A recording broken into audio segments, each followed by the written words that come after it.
Hi Annie, how are you? I'm very well. How are you, Harry? I'm great. God, this is a long time coming, isn't it? I'm sorry about that. Yes, I didn't mean to Oh fall no, no, down. no, I didn't mean to put that. Don't worry. Hello, I'm Robinson, Harry Robinson, and recording from Oklahoma, 5,000 miles away from my usual setting. This is the All Out Attack podcast. Yeah, as long as you're comfortable, I'm Bit higher. happy. Just start like a bar stool. Just start cranking it up. Yeah, right. This is being recorded. If you include this in the interview, I will kill you. My guest today is Annie Machon, a former MI5 intelligence officer who, in 1996, alongside her partner David Shayler, blew the whistle on numerous alleged crimes that MI5 had committed whilst they were there, from illegal phone taps to allowing preventable bombs to kill innocent people, and even an assassination attempt on Colonel Gaddafi. Since then, Annie has become one of the fore-frontal voices on privacy and whistleblowing in the world, as well as working on the front line on the war on drugs for the organisation LEAP. Yeah, I mean, are you ready to get started? I normally look a bit better, but I was only allowed to take one suitcase, so I had to pack light. So I couldn't bring, I normally have like a webcam and a light, and I'm so full of myself because I look great. And it's Don't worry. with the expertise and eloquence you would expect a former intelligence officer to have, but with the friendliness that may not fit MI5 stereotype, I sat down with a woman impassioned to educate the world. I hope you enjoy. So, I mean, it would be silly for me to introduce yourself. So, for you, who is Annie Machon? Who is Annie Machon is a very good question. I would define myself largely by what I've done and what I continue to do. So, of course, my early professional life has then coloured the rest of my life in terms of what I do now. But the early professional life was as an intelligence officer with MI5, the UK Domestic Security Service, which I worked for 6 years before leaving with my former partner and colleague David Shayler to go public about the crimes of the spies and blow the whistle. And we went on the run and lived in hiding and lived in exile in Europe for 3 years and went through some big court cases too. But from that, and this is what has brought me to where I am now, I'm talking about a much wider range of issues. That taught me a number of useful lessons. First of all, what it's like to live without privacy. Secondly, how the media can be controlled and manipulated, which I think goes forward into this era of deep fakes and conspiracy theories and everything, and has led me to become involved in a number of different areas of campaigning, which I found immensely interesting and rewarding. Most notably, the Law Enforcement Action Partnership, used to be called Law Enforcement Against Prohibition, which is trying to end the war on drugs. I've become very involved in online privacy issues and security issues, plunging headfirst into the sort of hacktivist scene in Europe a decade ago. I've worked with a number of very prominent whistleblowers. I'm part of an organisation called the Sam Adams Award, where we give an award every year to those who display integrity in intelligence. And also now, currently, I'm a director of the World Ethical Data Foundation and also an organizer of the World Ethical Data Forum, which, again, is pulling together all these different ideas and pulling together all these disparate communities of people to try and talk about why we have to be concerned about how our data is used and abused online and how we can protect ourselves and what the threats we need to be aware of are.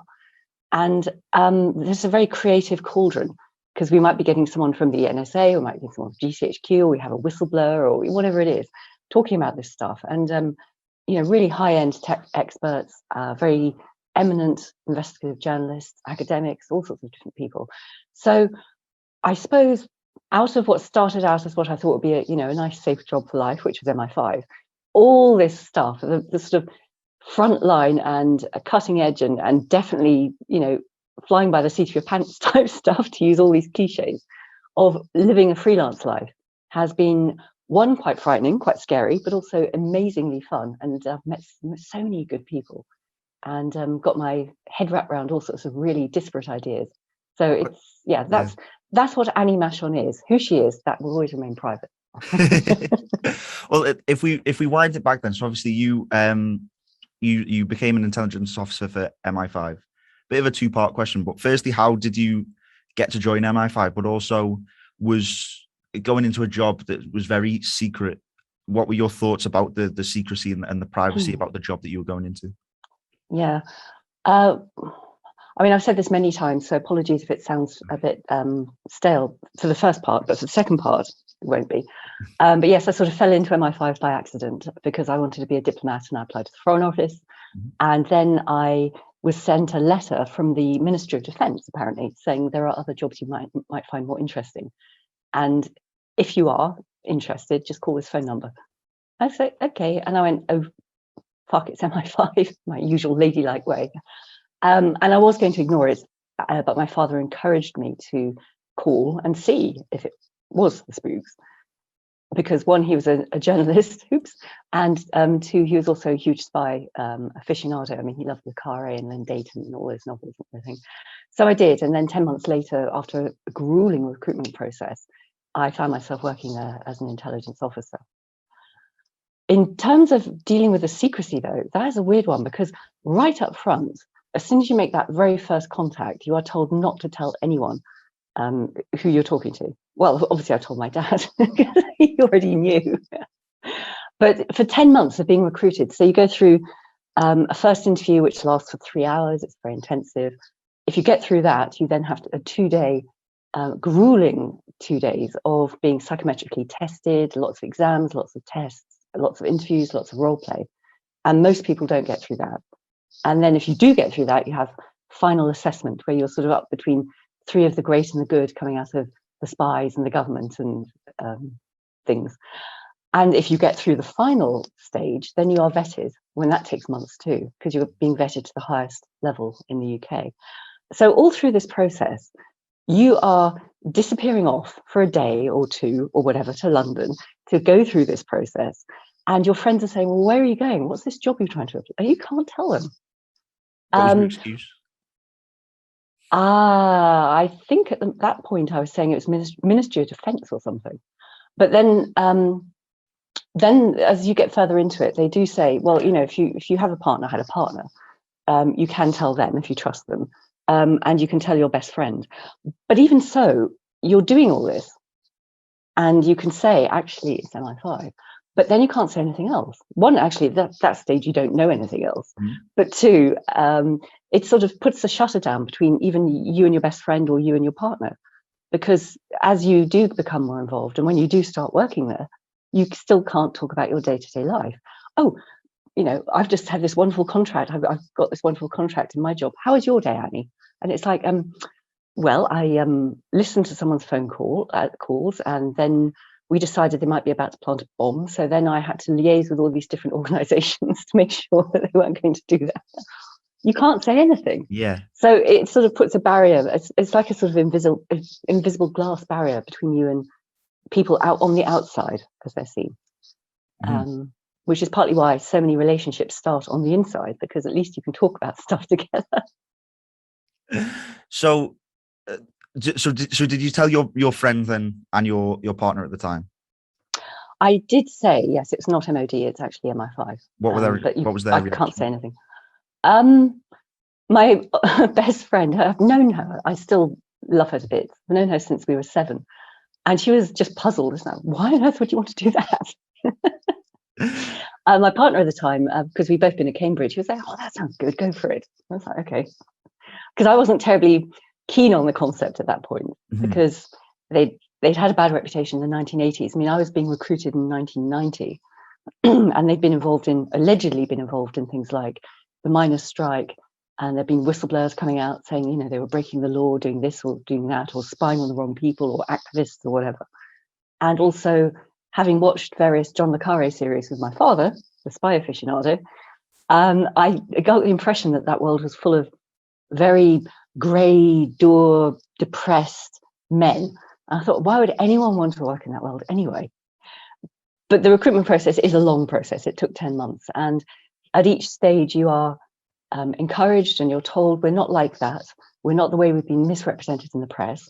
We now have to follow the law, which they did. A couple of laws have come into place in the 1980s, most notably the Official Secrets Act 89.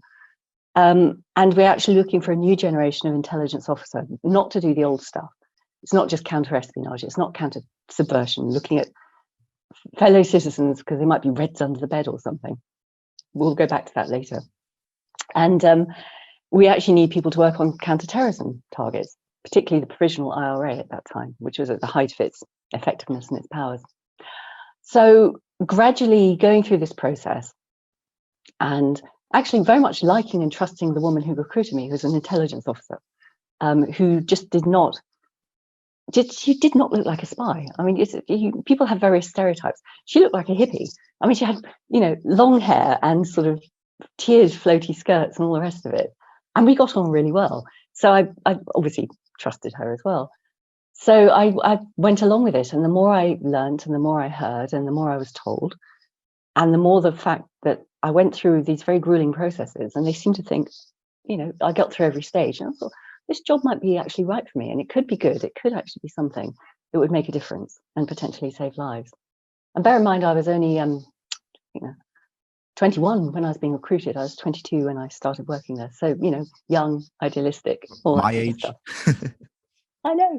Although I remember when you first emailed me and you said, actually, I wasn't even born when you blew the whistle. Yeah. That's so sweet. I just thought that when I contacted you, because, you obviously you're a speaker as well now. I mean, we'll get onto that, but I just kind of thought the best way to reach out was just to be completely frank, because you will have heard all the bollocks before about, I'm such a big fan of your work. And, I'm a big admirer of your work, but in all honesty, I'm an admirer of your work after looking into your work before contacting you. It's almost like a sort of, this is a moment from history. Let's talk about this. And I'm fine with that. Seriously, you get to my age, I really don't care. Yeah. Well, I mean, you don't look however old you are. Yeah, that's how old I am. That's why I butter up my guests. I said that to Peter Flex, he didn't believe me. Did you feel, so you're talking about the rigorous kind of training and that kind of stuff. Do you feel that as you were kind of taking steps into quite a secret lifestyle and occupation that you were changing as a person at all? Or did you try and stay true to who you were before the MI5? I've always tried to stay true to who I was. I mean, obviously one grows up and changes anyway. I mean, you do rapidly in your 20s because, you graduate, you come out of university, you get your first jobs, more relationships potentially or whatever. And so you do change anyway. I mean, it's just the natural habit. And I still do. I still evolve, which is great. But I think my principles have always been the same. I came out of an interesting sort of family background because I was born and grew up in Guernsey, hence my funny French surname. And both my father and my grandfather were journalists and editors, actually, of the local paper. Mm-hmm. And in Guernsey, they broke a lot of stories because, all the tax evaders and things like that. It was a good place to be the editor of a local paper. So I always grew up with the sense of justice, the sense of trying to report the truth, the sense that if you saw injustice, you had to do something about it. And so that has always been very, very deeply ingrained in my psyche, I think, going through. That's why I was reluctant when MI5 first approached me, because I thought, okay, they've got a bad reputation. And then I was reassured when I was being recruited. And then, of course, once I was there, it was, okay, they've got a bad reputation. What are we going to do about it? So that motivation was there. That motivation is what took me out of MI5. And that motivation is what has carried me through doing everything I've done since as well, I think. When did you start to kind of realize that MI5 had a bad reputation? Probably in the first 2 weeks. Oh, really? Why? What was the... No, that was training. It was when I was posted to after the first 2 weeks induction, I was posted. We were given our postings. My first posting was to a section called F2B, which was precisely the type of work that my lovely hippie recruiter had said they no longer did, which was investigating fellow UK citizens for their political activism, i.e. subversion. Mm-hmm. And I was there for 2 years. And it was a very small section by that point. I mean, it had been massive, even up until the late 80s, with tens of officers and hundreds of clerks and secretaries working to investigate these groups, such as Militant Tendency from the 80s, Socialist Workers' Party, which is still current, still going, class war and various anarchist groups. And I really couldn't see the point. There was no legitimate reason to investigate these sort of groups under the terms of the Official Secrets Act 1989, which had just become law. And I and my colleagues put up very vocal objections to invading people's privacy based on the fact they might potentially be a supporter of some micro Trotskyist group or something like that. And we did actually get it begin to shut down. And by 1995, it was officially shut down and the work was passed to the Metropolitan Police Special Branch at the time, who, of course, ran with it. Because even up to 10 years ago, there was a scandal that broke, what's he called? I can't remember.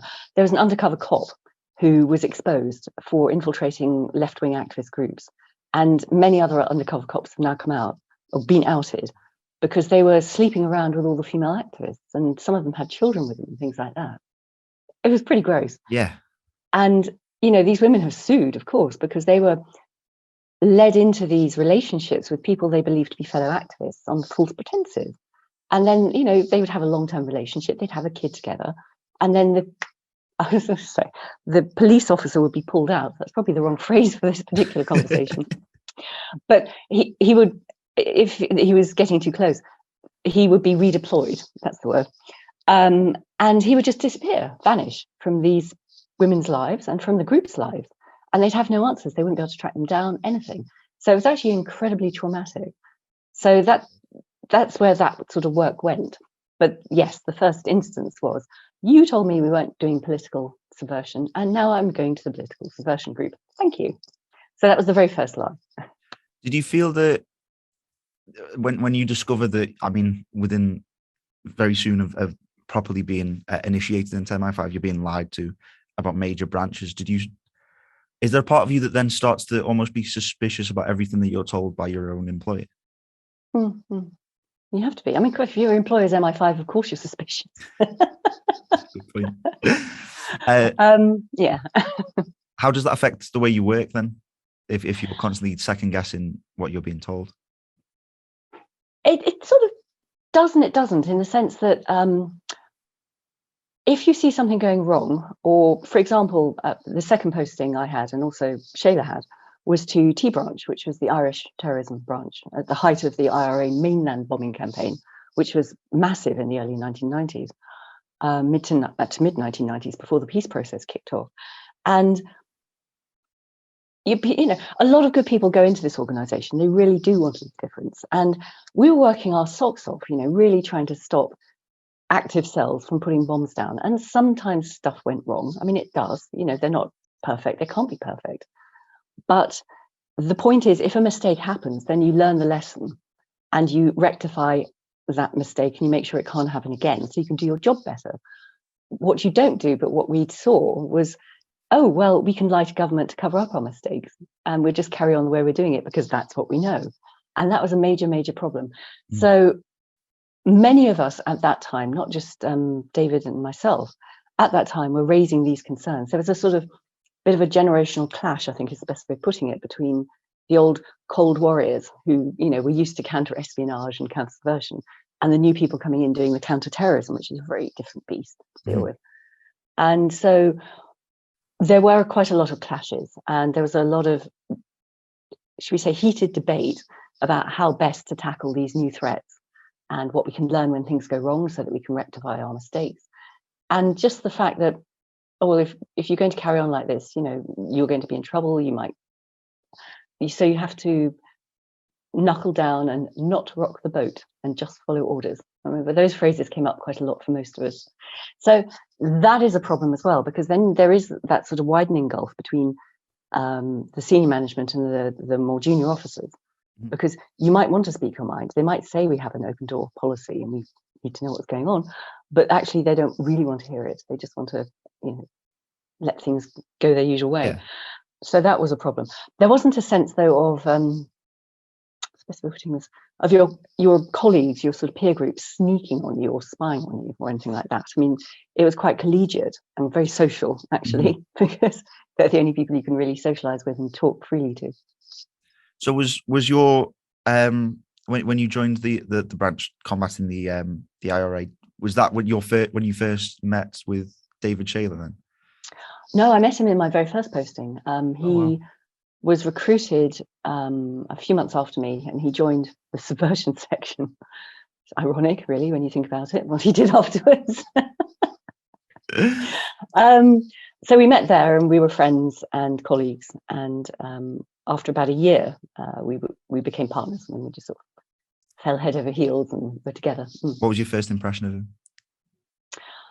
Big guy, very tall, big personality, very opinionated. He was the sort of guy who would always ask the really difficult questions of the senior management and things like that, which I liked because I'm slightly more polite about it, but he was fearless. And he's just, he was a lovely guy. I mean, he's, fiercely bright and incredibly funny.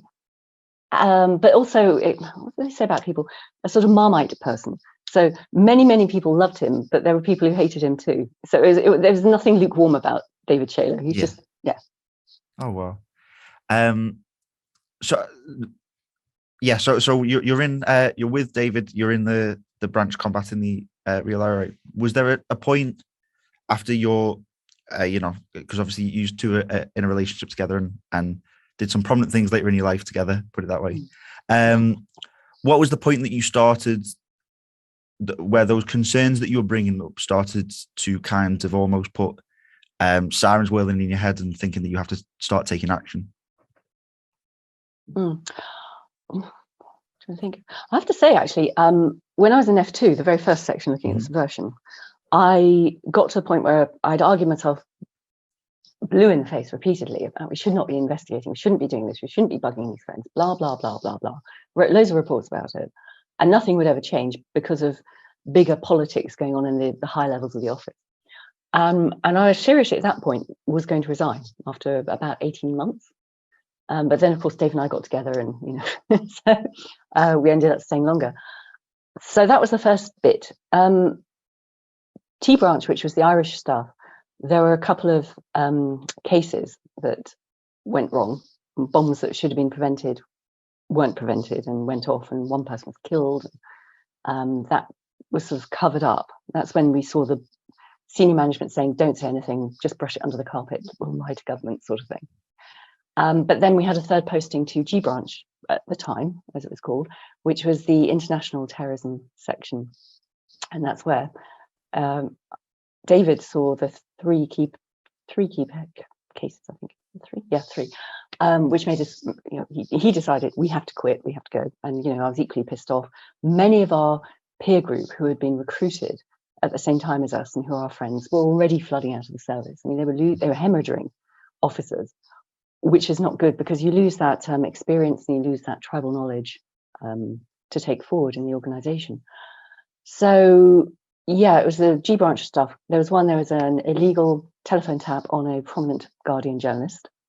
There were 2 Palestinian students who were prosecuted and convicted for bombing the Israeli embassy in 1994. And MI5 withheld vital information that could have proven their innocence at the court case. They went to prison for 15 years each. Appalling. And the third one was the Gaddafi plot, which became the most notorious disclosure that Shayler made, where MI6 funded the nascent Al-Qaeda in Libya. So Al-Qaeda had just gone to the radar as a threat in 1995. And they funded Al-Qaeda to try and assassinate Colonel Gaddafi of Libya in an illegal assassination plot, which went wrong and killed innocent people. So, if you're going to sort of think about what's the most evil plot we can come up with and keep quiet about, that's probably up there on the top sort of end of the scale. I mean, the people that they paid to do the bomb had put it under the wrong car. That's how it happened, wasn't it? There was an explosion. The specific details are hazy, whether it was a road bomb or something planted under the car. But it was a bomb under the wrong car, so it killed those people. And there was a security shootout as well to protect Gaddafi afterwards, which killed more people in the crowd because everyone sort of waving the flags and everything. And that was funded by MI6, our external intelligence agency. But crucially, MI6 can do stuff like that under the law that governs them, which is the Intelligence Services Act 1994, if they get the prior written permission of the Foreign Secretary, their political master, to give it democratic accountability in the UK. They didn't get it in this case, which is what made it illegal. Yes. As well as innocent people dying. what is more troubling, actually, to me, because I mean, in 96 when we left, we resigned. 97 when the story finally broke about all this, was this top secret thing, and how David Shayler's got to go to prison because he's exposed this, and oh no, it didn't happen anyway, but he's got to go to prison because of it, all that sort of stuff. Yeah. You fast forward to 2011 when Gaddafi was actually murdered. He was deposed and murdered. Mm-hmm. And it was exactly the same group taking him out, funded by MI6. And we know this because of papers that were found in the abandoned intelligence HQ of the head of Libyan intelligence, a guy called Musa Kusa, who fled the country. So, but at the time, by 2011, it was, well, this is okay. This is what our spies are supposed to do, right? Rather than, it's all top secret, we don't talk about this. Oh yeah, they've assassinated someone. So that moral slide is something that has always very much worried me.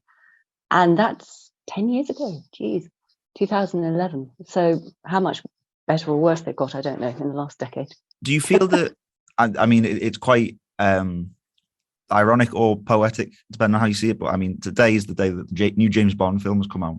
Do you feel that portrayals of the Secret Service in the media and the gritty, entertaining, stuff of James Bond going and taking taking people out and that kind of stuff, do you feel that has almost given MI5 and MI6 this almost air of invincibility, or that they can get away with stuff and people won't be outraged because it's like, oh, that's what spies do? We did both, I think. I mean, people will say that's what spies do. And actually, that's a very naive position. Spies are supposed to get up to naughty stuff, but they are supposed to do, if they're working within a democracy, such as the UK is, or the US is, notionally, as opposed to a sort of totalitarian regime, there is supposed to be what's called proportionality, a sort of democratic balance and accountability to protect the rights of innocent citizens and just go after the people who really do want to cause harm. At the moment, of course, what we've had over the last 20 years is a sort of scramble to grab all information. So we're all our data is harvested, all our information is harvested. We are all potentially spied on. So that lack of proportionality is a problem. In terms of things like James Bond, the spies always say, we don't want James Bond. And I know this as well, because my last year when I was there, I was actually trained up to be a recruiter and went through the whole process. This is what we're looking for. This is what we're not looking for. So anyone who's got any pretensions to be James Bond is immediately ejected. Don't want you. Really? Ejector seat. Yeah.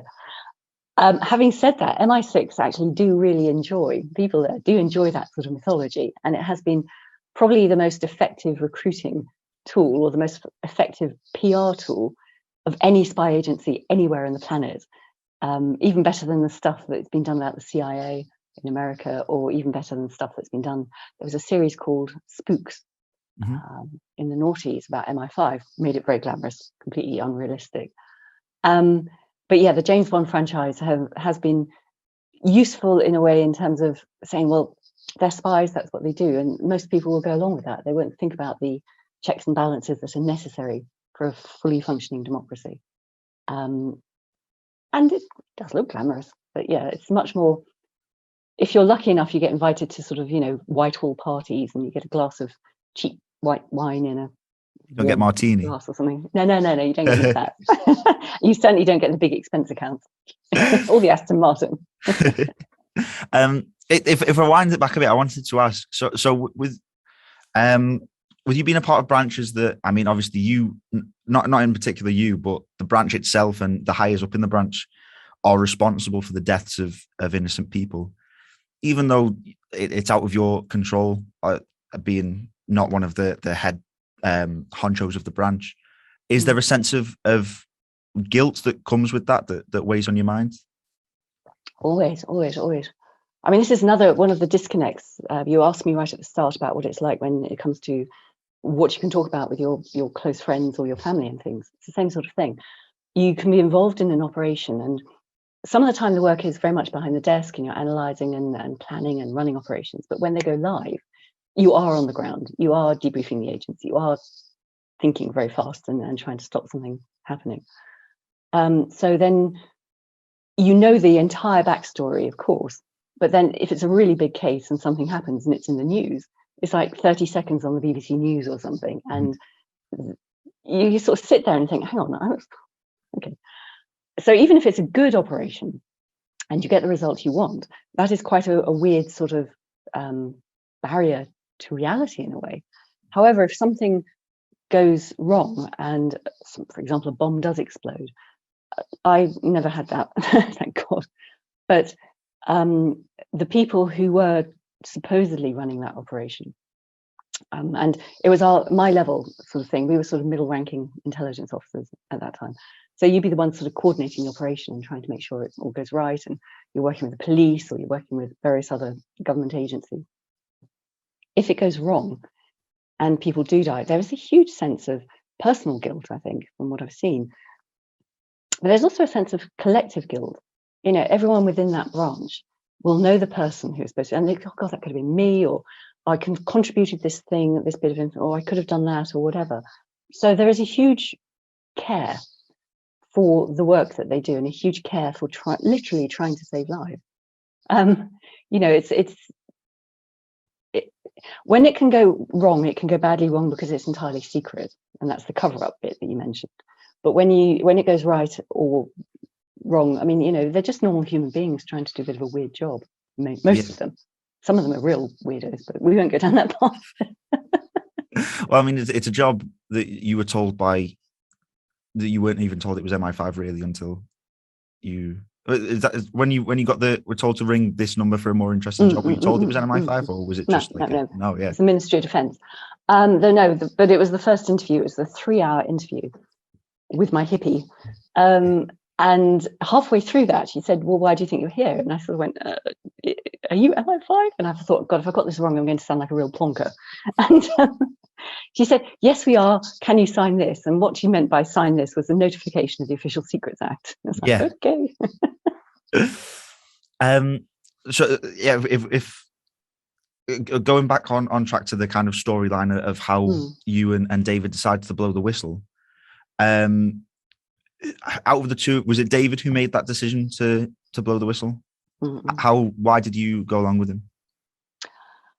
Because I knew exactly what he was talking about. I mean, you know, we worked together, we lived together, we socialized with a lot of our friends within the service who were all saying the same stuff. And also a lot of them were leaving at that time because they were equally disgusted. But many of them had mortgages, or they had small children and they couldn't do anything about it. So they just, you know, bobbed along into the next life.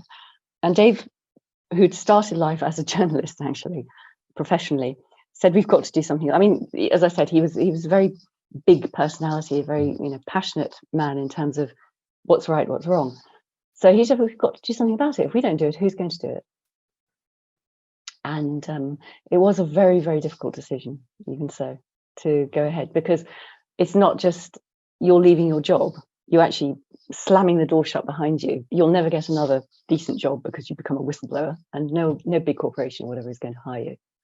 And also we were losing our friends because we socialized largely with that. We would be worrying and upsetting our families, all that sort of stuff.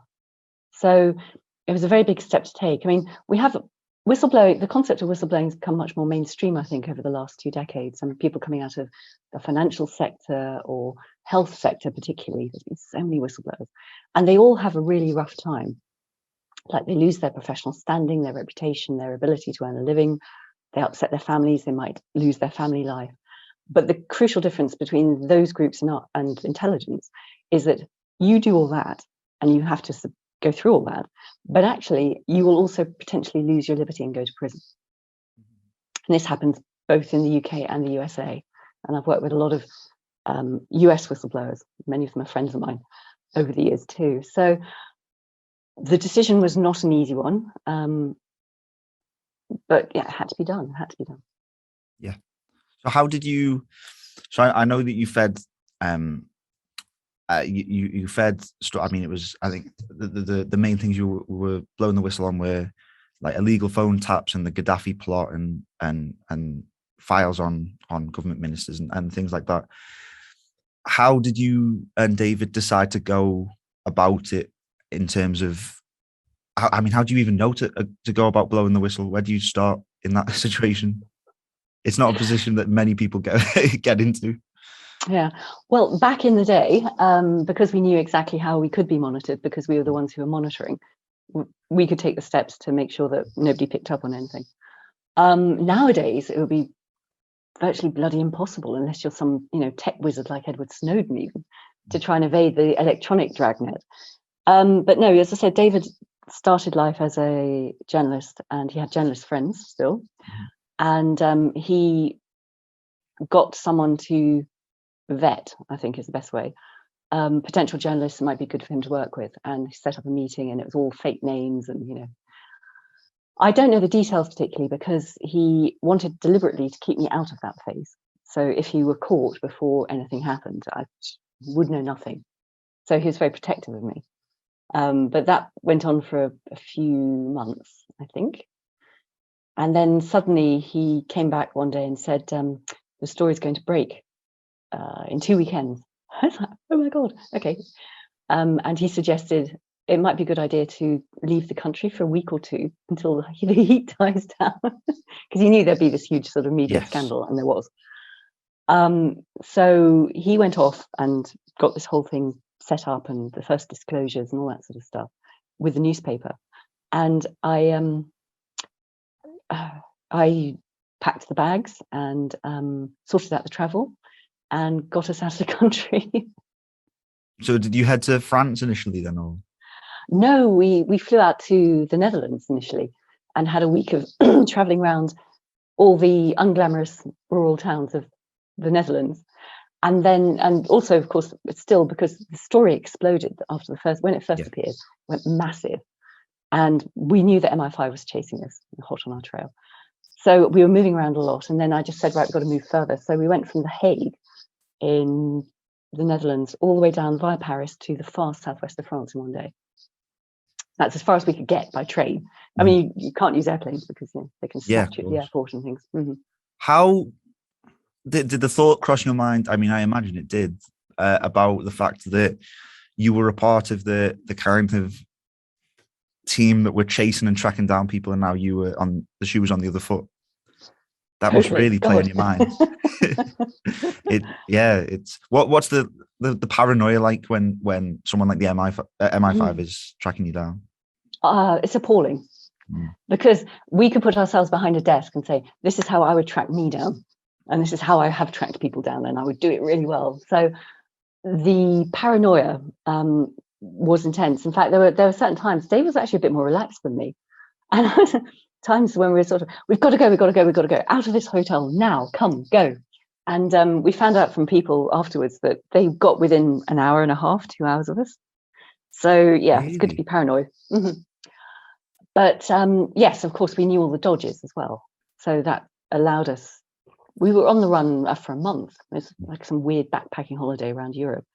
And then I went back to the UK, handed myself into the police, and was arrested and all that sort of thing. But I was never charged with any crime. I was just the girlfriend at that point. And they kept me on police bail for 6 months. So I had to keep going back to London to answer that, which was a pain.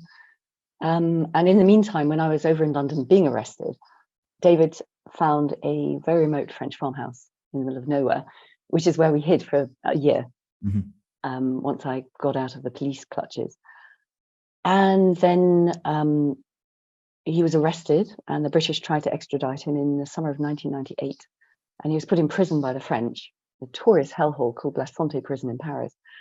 And 4 months of that, and then the French law, which we'd taken advice on before we went on the run. We were told there were 2 countries you could go to where you'd be protected as a whistleblower, which is France and the USA. You'd have to have a death wish to go to the USA now. I mean, look at poor Assange. But anyway. Oh, sorry, I shouldn't say that. You're in America, aren't you? No, I mean, it's, yeah. The scenery is lovely. I can say that. The food's too fried. It is. But so we ended up in France, and despite the fact the French had to put him in prison, they had to go through the motions legally. They did release him. They said, anyone who blows the whistle, that's a political action, and we do not extradite for political prisoners. And that was it, clear cut. So then we had another 2 years in Paris, living much more openly rather than our little farmhouse. And then David went back voluntarily to face the music, as they say, and got arrested as he arrived in the UK. and went through 3 years of legal hearings and a big trial in the Old Bailey, and then of course being convicted under the terms of the Official Secrets Act and going to prison. But he only got 6 months, which wasn't too bad. I did a very good plea mitigation thing in court after he was convicted, before he was sentenced. Why? And I guess when was the turning point that David decided he was going to turn himself in? Like, what caused that turning point? Was it just the paranoia and hate of being on the run? Well, it was difficult. I mean, but having said that, it was lovely living in Paris. Anyone who ever hears this, Paris is a really good city. It's my favorite on the planet. But especially if you're on the run. Well, we went on the run literally. This is after he'd been released from prison. So you were on exile. In exile. Yeah, that's the best way of putting it. So I could travel backwards and forwards between London and Paris and do all the sort of PR stuff and the legal stuff and everything like that. But David was actually stuck literally in Paris, or in France. If he'd gone to any other European country, they might have tried to extradite him again. So he did get quite claustrophobic, although people kept, our friends and family could travel over very easily, and it wasn't a problem from that perspective. I think one of the things that did for him was in April 2000, I almost died from meningitis C. I don't know where I got it. Picked it up in Paris, and was in intensive care, and then very, very ill for a number of months. And one of the things that can make you vulnerable to infection of those sort of viruses, it's bacterial, bacteria, can be stress. So he just thought, we've been through enough, Annie's been through enough, let's just go home. So I think it was a strategic thing in terms of where the case had got, how far he could go from abroad. There was a sense of homesickness, and there was a concern for me. It's quite beautiful how much he cared about you in the way that the kind of the whistleblowing and the deciding to end it was almost molded by how much he cared about you.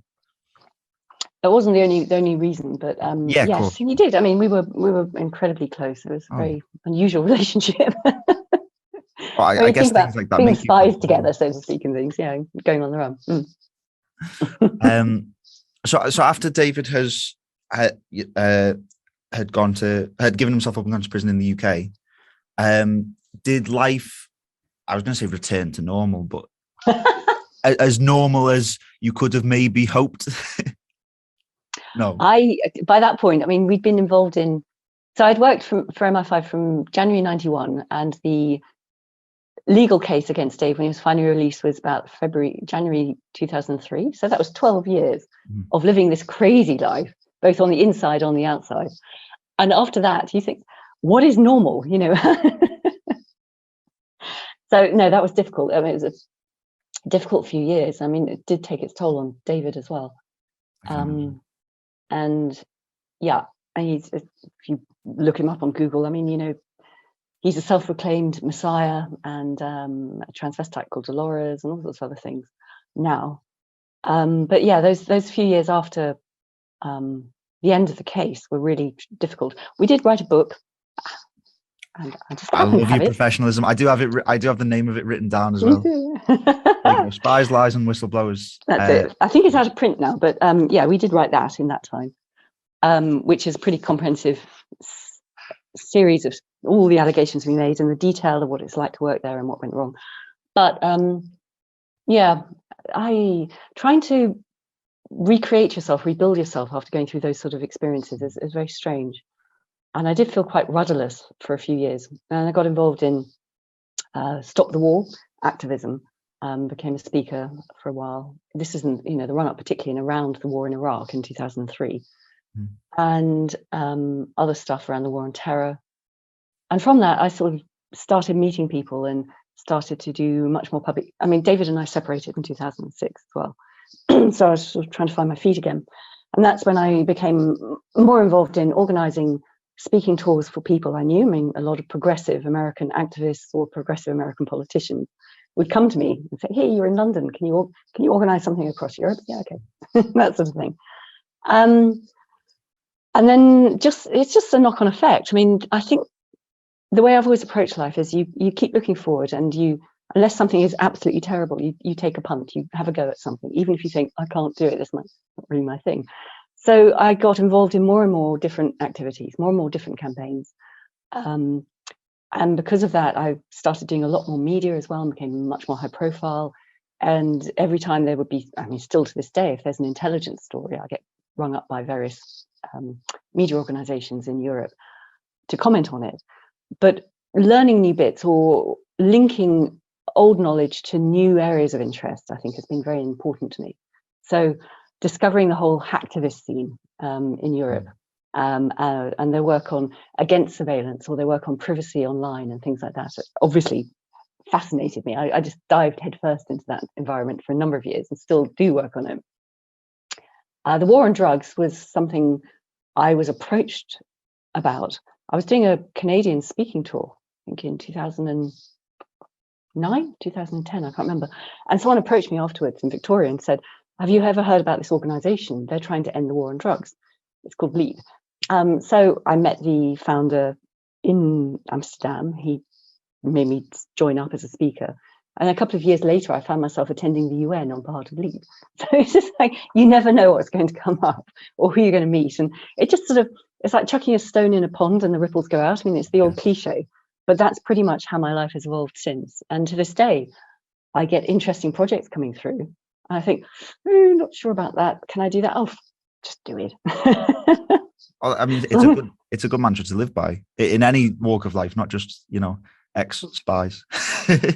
No, but this is the key point, is that you keep learning. Yes. And you keep meeting new people. I mean, I'm the world's worst networker. If you put me in a room full of strangers, with corporate badges and say, go network, I'm like, oh, can't do that. Whereas just naturally meeting people and naturally having the chance to speak to people and things like that is much, much better.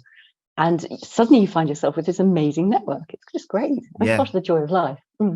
I mean, and you're almost the lead public speaker in privacy. I'm not sure what you think, but I mean, a lot of my research for this consisted of watching just hours of you talking to groups. Oh God, you poor thing. Sorry. I know, but it was fascinating.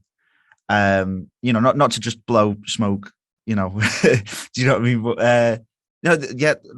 and it's a really. I'm not sure how often you ever look at YouTube comments, but normally they're quite horrible, and it's almost like this kind of unanimous, like, in support of the things you say, or at least like find them very interesting, or I don't know.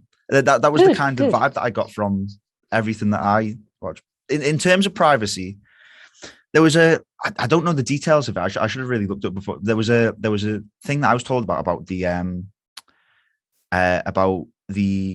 Chinese government when they built the Africa Union building. They bugged it essentially and put backdoor leaks into extract information. So on a geopolitical level, that is a big country almost just extorting private information from a smaller country. And then if you go from a more social level, quite literally a social level, you have the Cambridge Analytica scandal. You feel that, I mean, in both instances, they're different scenarios, but it's the big company or the big dog or whatever kind of picking on the little man or kind of getting private information from the little man. Do you feel that privacy, especially in the digital age, has become almost a commodity that rich and powerful organizations or people feel entitled to?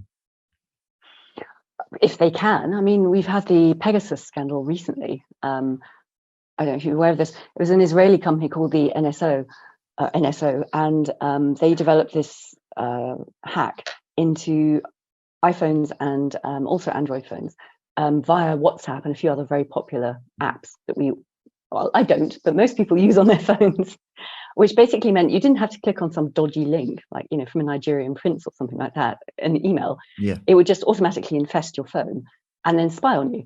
And the big scandal was, I think, about 50,000 politicians, lawyers, human rights activists, that sort of thing around the world had been spied on by this corporation, which sold this spy product to all sorts of dodgy country regimes. So that was the big scandal. And it was all like, oh, these 50,000 people are outraged. We're supposed to be protected. We're the diplomats and we're the lawyers and all that sort of thing. Journalists. What about the rest of us? Going back to the core thing, though, about privacy. Sorry, I'm going to say that. All my American friends hate me for that. Yeah.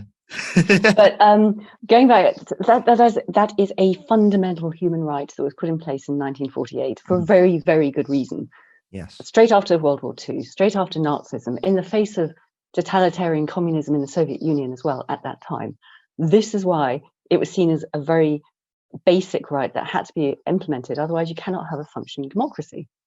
If you don't have privacy, if you can't ingest information, you can't talk to people, you can't express yourself, freedom of expression, you can't share information, you can't agitate, you can't be active as a citizen, then you cannot have a democracy. And of course, the apotheosis or nadir of this would be the Stasi regime in East Berlin before the Berlin Wall came down, where everyone was being spied on by a ton load of snitches and loads of tag.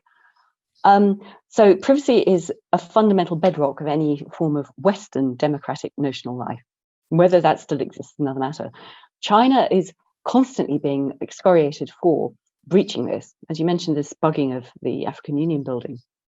This is no different from what the West has been doing since at least the late 1990s.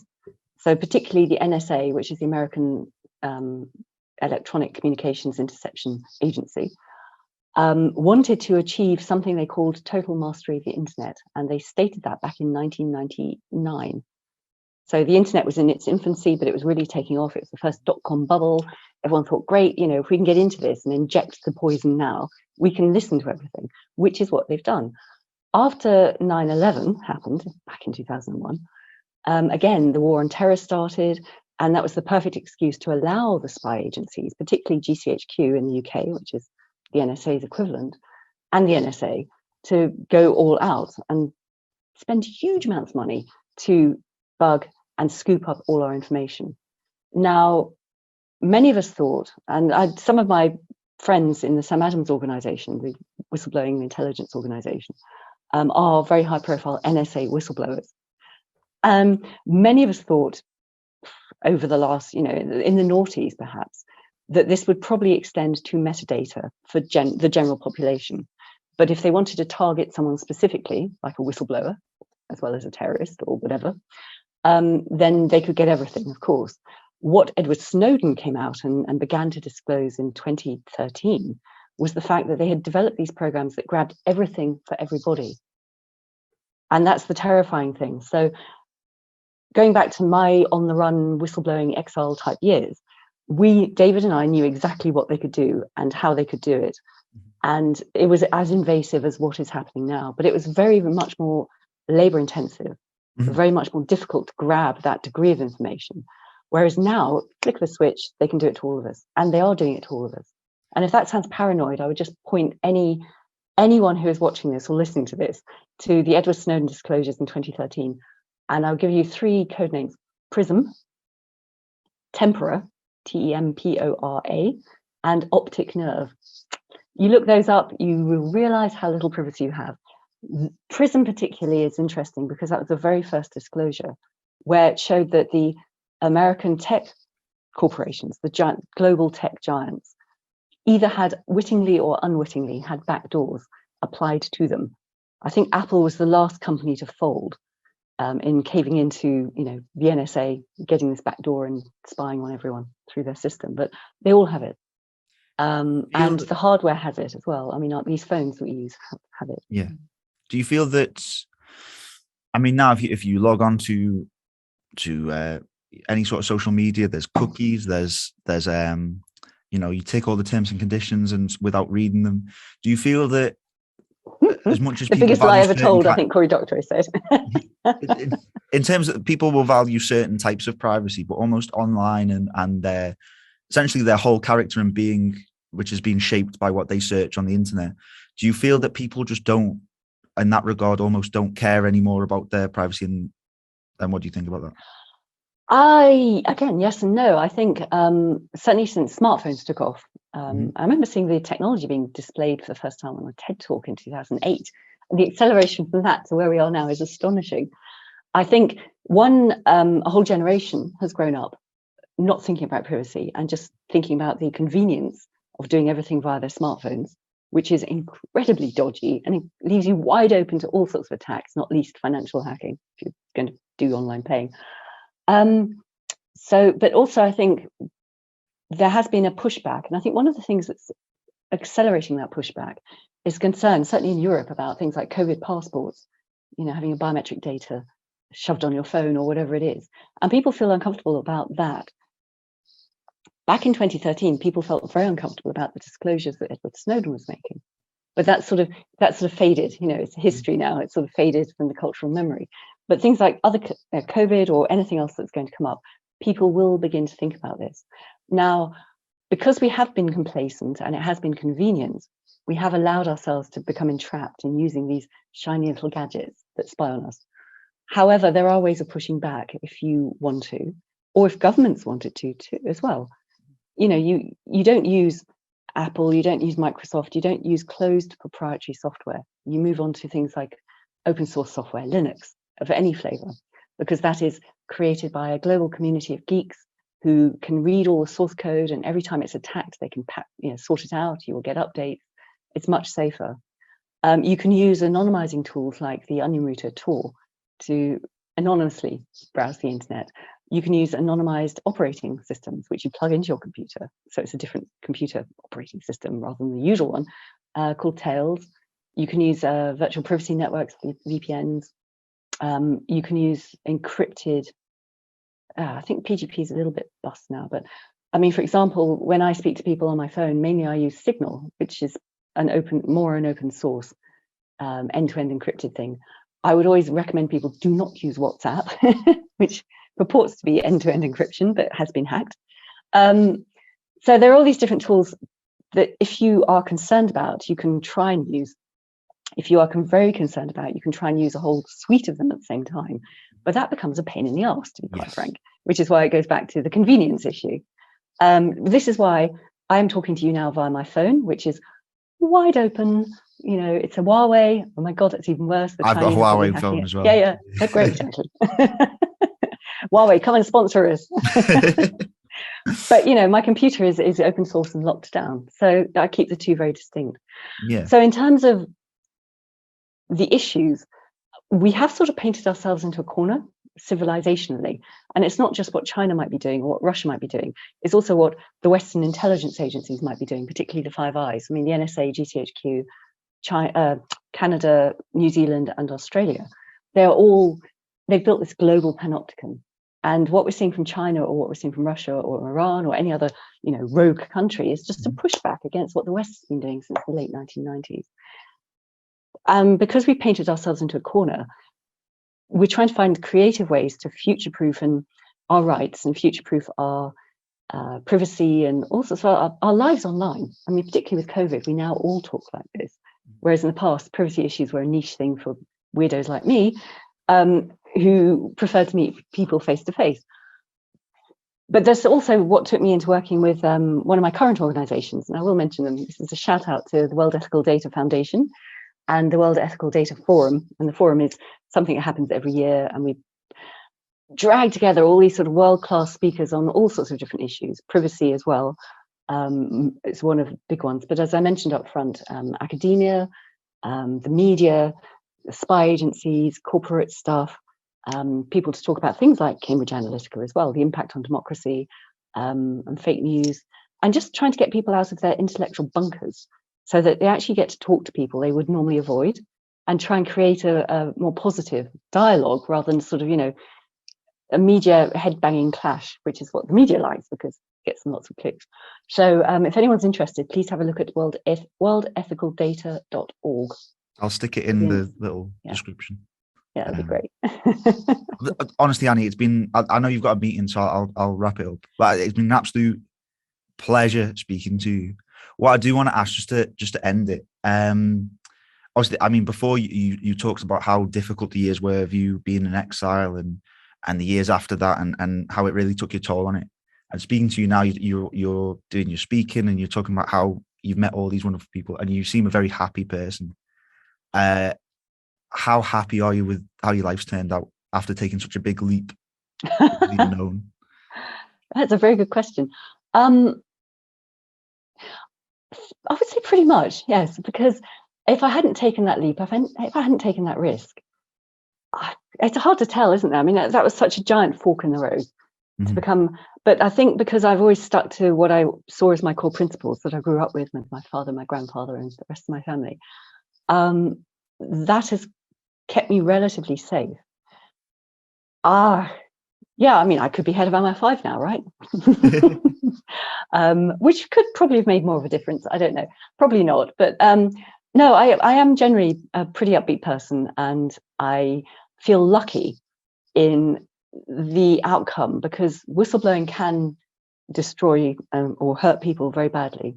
It hurt me very badly too, and our families. But I think if you keep looking forward and you keep looking towards what you think is right, and other stuff comes up, and you learn these new areas, or you think this actually fits with my personal goals or my personal principles, I'll go with this. Or, oh my God, can I do this project? I've never touched anything like this. I'll give it a go. So it's a learning thing. One, it's a chance to meet all sorts of amazing people, but it's also just satisfaction in keeping moving forward. There's nothing worse than getting stale, I think, in life. I would hate to do that. I would hate to. It's just moving forward and grabbing opportunities when you can, and avoiding the pitfalls. I mean, because there always are a few pitfalls. Try and avoid them. But no, I feel lucky and generally content. I wouldn't say happy. Happy is a very fleeting experience, I think.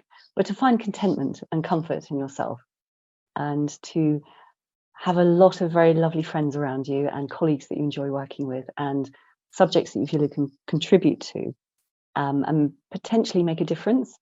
I think that's the definition of contentment, or at least it is for me. I think that's a brilliant place to end it. I'll end the recording, but yeah, honestly, thank you so much for spending the time to speak to me. I really do. It's been a pleasure, and thank you for the questions, Harry. They've been great.